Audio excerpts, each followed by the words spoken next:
Assalamualaikum warahmatullahi wabarakatuh. Saya Wan Afa Ayuni binti Wan Akmal. Saya Tasnim binti Ahmad Amanudin. Dan saya pula Maria Iman binti Ahmad Azli. Dan kami dari SK Zainab 1 Kota Baru, Kelantan.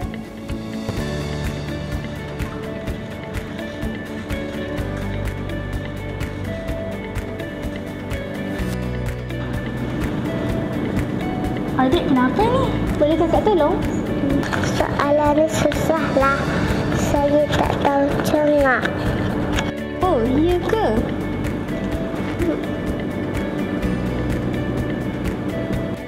Tada!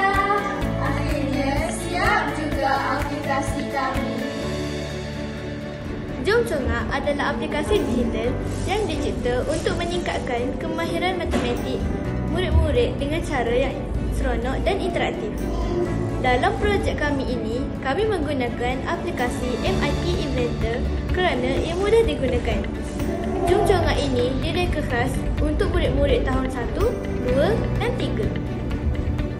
Di fasa analisis kami mengenal pasti masalah-masalah atau isu yang timbul dalam kelas semasa subjek matematik.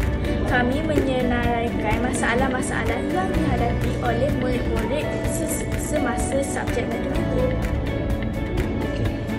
Objektif aplikasi ini adalah murid boleh mencongak nombor menggunakan operasi asas dengan cepat dan boleh menghafal sifar.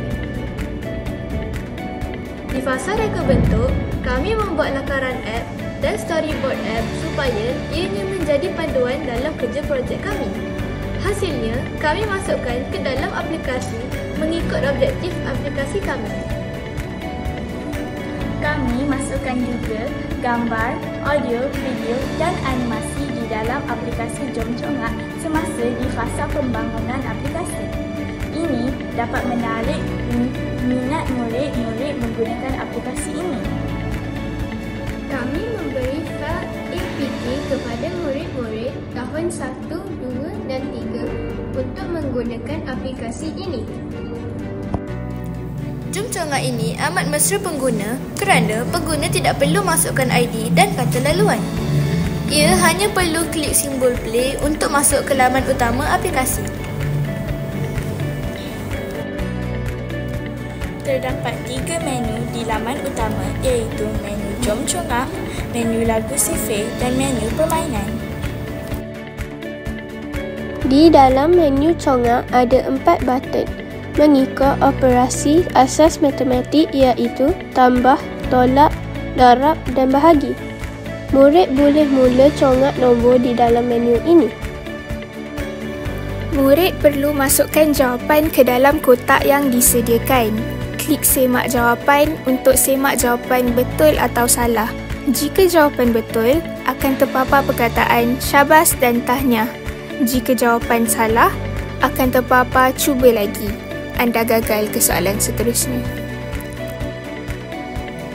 Terdapat beberapa video lagu sifir di dalam menu lagu sifir. Murid boleh menghafal sifir mengikut rentak lagu yang dimainkan.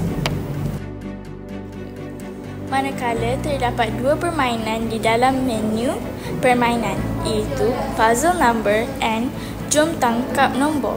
Permainan ini amat menyeronokkan.